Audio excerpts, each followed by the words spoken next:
First of all, I thank the organizers for inviting me to this conference here in Agra. Quantum computing has been around for a while, and implementations of various types have been also around. The idea of doing quantum computation with mixed states has also been around for a while, because mixed states is something which cannot be avoided. Most states in nature are mixed.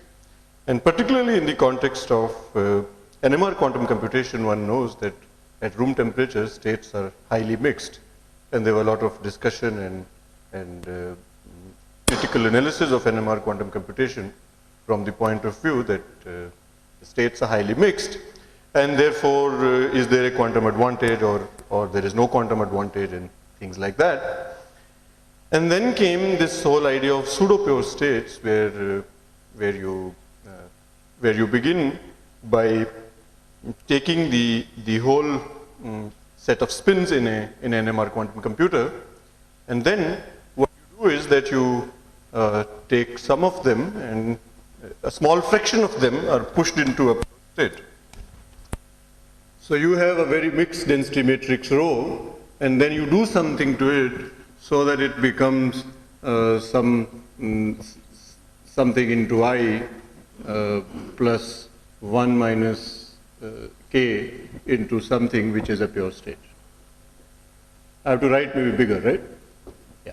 So the idea is that you have one particular state which is more populated, and rest is a density matrix proportional to identity, and then you work with this part.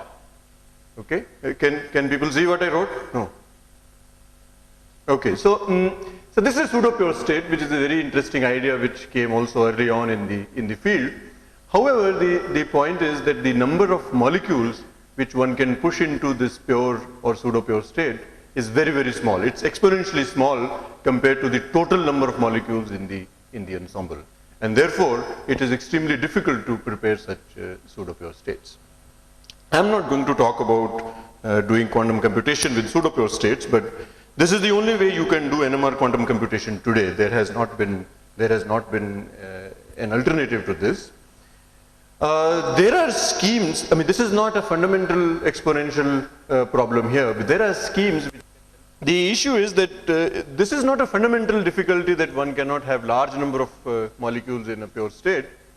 It's a practical difficulty, and lots of people have come up with schemes like optical pumping and so on, where they're able to push or trying to push a large number of molecules into a pure state, and pseudo-pure state quantum computation might also become possible soon.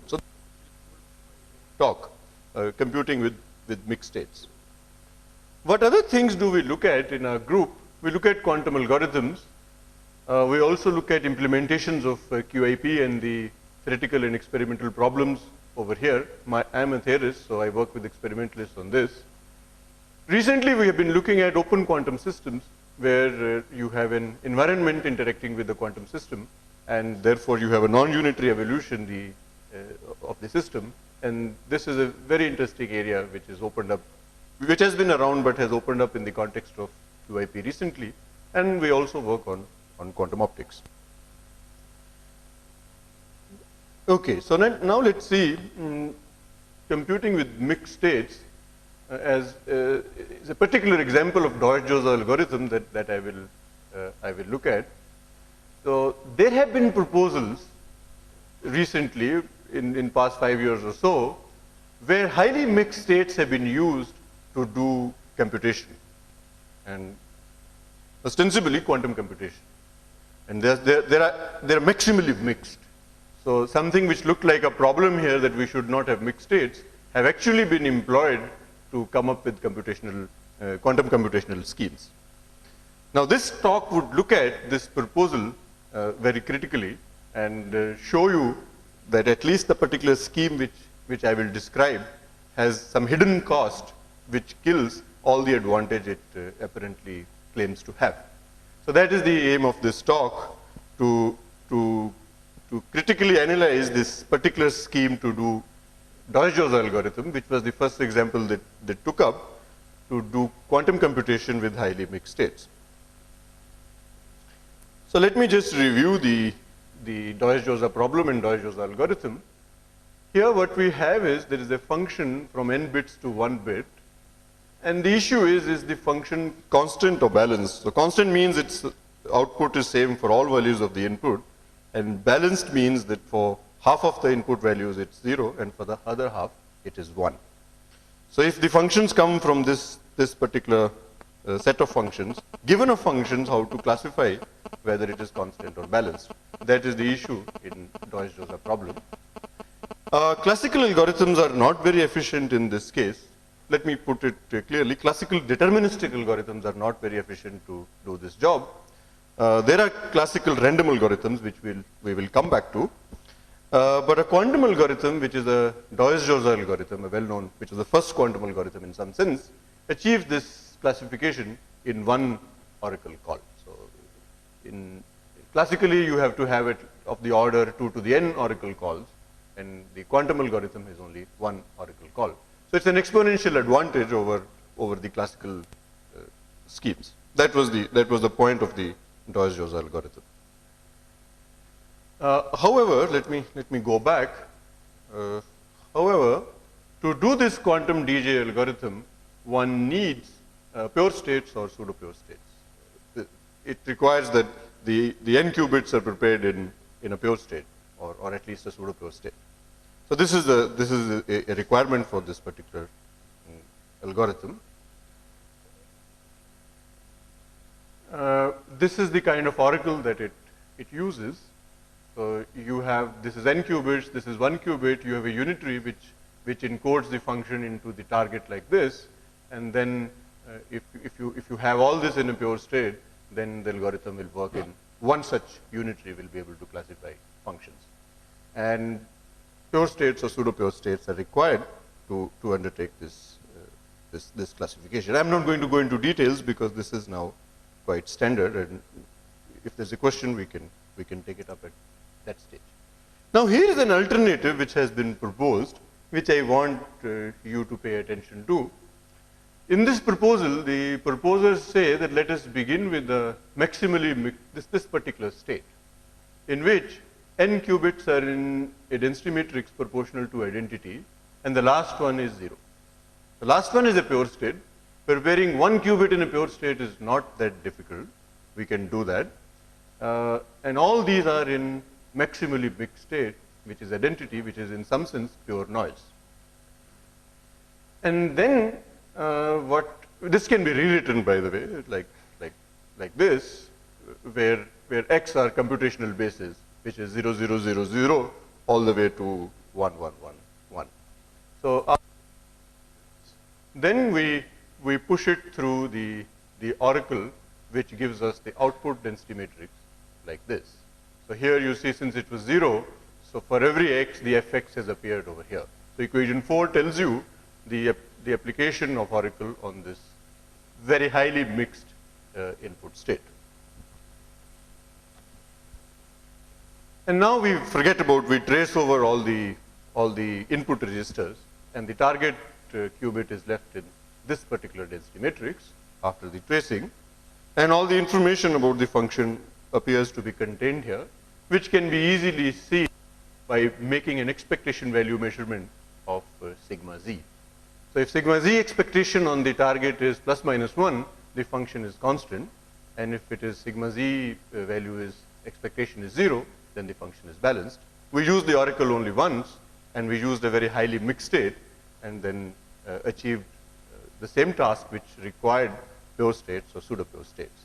So this is basically the scheme which we will look at. I also want to bring your attention to another aspect here, that we also made only an expectation value measurement. Normally quantum computation requires projective measurements, which are much more difficult than expectation value measurements, and this also has been proposed, has been claimed to be an advantage of this scheme, that expectation value measurements are sufficient to do quantum computation if you are willing to work with highly mixed states. this looks like magic. I mean, you have actually gone into worse states and you seem to have achieved much more. So that's how we started looking at it, and there must be a catch in this scheme.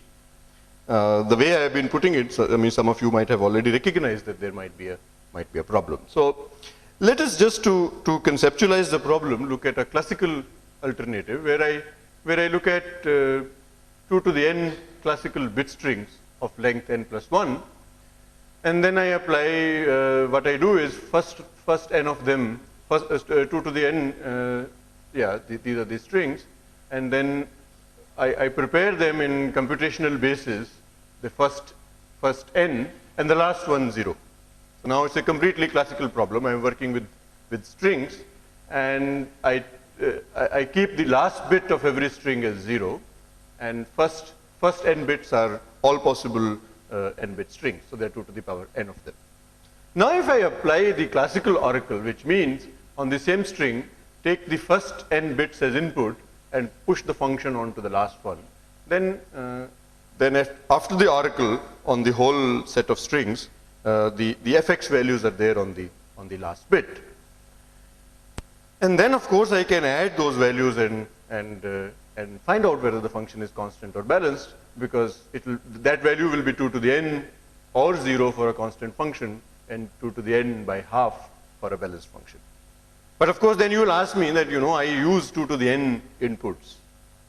So basically I have used 2 to the power n oracle queries and not just one oracle query. I explicitly have put it in here. Now what I will conclude at the end is that the mixed state proposal is nothing but this. Just the costs are hidden in the algebra and not so obvious. So the exponential resource, which is explicit in classical situation, while it is hidden in the definition of input density matrix for the ensemble quantum case. And this is the issue which we will explore in detail. This deceptively simple looking density matrix, which is identity cross identity cross identity cross identity all the way, it requires of the order 2 to the n molecules to prepare in an experiment. There is no other way. It's easy to write down on a piece of paper, but if I want to say that my n qubit system is in this density matrix, and I want to use this to do computation and measurements and so on, then our claim is that you require of the order 2 to the n molecules. So therefore you have translated, so you need a resource of molecules which is exponential in n. And this remains hidden if you don't get into details of detailed analysis of this density matrix. If you just write down the density matrix and carry out the computation, this remains completely hidden. So let's look at the n qubit density matrix little further. So you can always look at rho as in terms of an ensemble decomposition, which we already did in terms of computational basis for our density matrix. So I don't have to get into this detail. So now imagine an ensemble decomposition of maximally mixed states, where first n qubits are maximally mixed and the last one is pure, and these are the ensemble members, and these are the probabilities with which they come. You see, in an actual implementation, we need to have at least one molecule from each of these members of the ensemble. So since you are going to compute f of x on every x, if I have say only a small number of molecules in my scheme, then you can see here that this ensemble itself has 2 to the n components, 2 to the power n components, and they, as a matter of principle, each component should have several representatives to give me good statistics, but at least one is required. So you see, there is going to be a problem. So now we ask that question explicitly, that let me say that I have only m molecules. So if I fix number of molecules and I try to do the DJ algorithm using the maximally mixed state protocol, so what happens? So as n increases, very soon it's going to happen that m is less than 2 to the n by 2. So in this case, more than half the computational basis states cannot find a representation in the ensemble, because there are simply not enough molecules. So there is, therefore, that translated into the DJ algorithm case, there are always balanced functions which will have same value over these m states, and therefore will get classified as constant functions. So of course, constant functions will always get classified correctly, but there will be balanced functions which will get classified as constant functions because there are some missing molecules, there are some missing representatives in our ensemble. Let me make a small remark here. I quite don't know the composition of the audience, so if there are questions, they can be asked at any point of my talk. You don't have to wait till the end. So what one is saying is that, let me go back one slide further to clarify that. We are working with this particular ensemble in which this is a pure state and the ensemble is 2 to the n such states. So you need x going all the way from 0 to 2 to the power n minus 1, and then you construct a mixed state with these probabilities. Now for a realization of this state, every component of the ensemble must find a representative in the experiment. Therefore, at least I need 2 to the power n molecules. I need actually much more than that, 10 times that, or to get good statistics. But therefore, what one is saying is that this simple looking ensemble is something which requires a very large number of molecules for us to seriously be able to say that indeed we are working with that density matrix. That's the point I'm making. I hope I have clarified. Okay, so now this is actually puts it more explicitly. Now if you have a fixed number of molecules and you keep increasing n to see the scaling, soon you will run out of molecules in the sense that there will be some balanced functions which will get classified as constant, and therefore there will be an error. And now I will take you through, then you do counting, and counting reveals that you can count that number. So if you have m molecules which is less than 2 to the n, which is capital N, then the number of balanced functions classified as constant is this. So you divide it by the total number of balanced functions and the failure fraction which you can compute for this particular scheme. So now even if you, but this is ideal case where you have 2 to the power n molecules or m molecules, and each one of them is in a different state. But in a real experimental situation, you can't really ensure that. So this is the best case analysis. This failure fraction which we calculate here is the best case scenario. In reality, the situation is going to be worse because each molecule is not going to be in a different state, and therefore there are going to be further errors because of statistics of the bad statistics, because we don't have a big enough ensemble. So that is something which is a further, but we will continue with this best case scenario. Well, the oracle for the mixed states can be rewritten very nicely in this form with these projection operators, which is useful for our analysis. And then the probabilities for the output can be computed nicely in terms of this trace over the target qubit. So all this is the machinery which we can use. Now I come to an important point, because one can argue in a slightly different direction also. In this particular Deuze-Jozsa problem, since the answers are 0 or 1 for a constant function and say something like half for a balanced function, there is a gap. So you can say that there is a gap which will save me, and even if I have less number of molecules, then I can maybe work with that. Maybe I should indicate that over here. So final expectation value of SZ when it is measured, this will be plus minus 1 for a constant function, and it will be 0 for a balanced function. So then I can argue in the following way that since constant functions live here and here at plus 1 and minus 1, so even if there is error, whatever appears here, even if it is not exactly 0, I will keep calling it a balanced function, and this might help me to save this scheme. So then we have to do this analysis with with a accuracy. So what we say is, let's assume that if there is this error R over here, so if there are R molecules on which we are getting a wrong answer, we leave you that, give you that freedom, because that if that R is small, I can always say that, you know, anything less than, so whatever is here is a threshold problem. Whatever is here below 1 minus R, we will push it to 0. Whatever is above minus 1 plus R, we'll push it up. So whatever, so all these measurements will club into 0, and therefore these will be balanced. And whenever I hit these values in this range and in this range, I will coarse grain and put it up here and here and call that constant. So we allow this certain amount of error tolerated, and we so R by M is the fraction.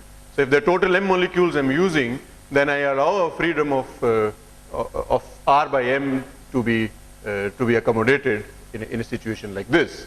So now I have a very realistic situation where I have a fixed number of molecules, and I have allowed you certain amount of error, and then we will go ahead and ask the question, what is the probability of success of this protocol, giving it this chance to survive with this finite accuracy? And that calculation is slightly involved, but finally we get a nice answer, and we are able to get the failure probability as this. And the best situation is when your detectors are so good that you can measure up to single molecules. So when signal from a single molecule can be picked up, that is R equal to 1 case, the P failure is this much. This is the best case. This is the cases depending on what is the accuracy you have for your measurements. Now, one other aspect is that for the Deuze-Jozsa problem, one has a classical random algorithm, because once you're allowing errors, you're not working with a deterministic system. So therefore, the mixed state density matrix formulation should actually not be compared with the deterministic classical algorithm. It should be actually compared with the random classical algorithm. And those results are known. If you have a random classical algorithm for Deuze-Jozsa, what does it give you? So you can calculate the failure, classical random algorithm failure probability, which is here. And then you get this final result, which we have a clear bound on the relationship between classical failure probability. This is just an intermediate step, because to prove our bound, there's an inequality which we needed. So the probability for failure of the mixed state algorithm is definitely always larger than the classical random algorithm. So this is our conclusion, that this hidden cost, when it is put in explicitly, kills all the advantage and makes the failure probability greater than a classical random algorithm, because that is also understandable intuitively. I mean, even if one does not have an inequality, because the quantum mixed state algorithm will become equal to this one in the best case scenario, where you do not allow statistical errors. You only allow errors because of fixed M. Because in the classical one, we have full control. We generate a random number and we keep it only if it is different from the previous one. If it is same as the previous one, we throw that case. And the throwing cannot be done in the quantum density matrix. So therefore, it always performs worse than the classical counterpart. So thus the probability of failure for this is always strictly less than that of version discussed, the classical stuff. So then, what are the conclusions?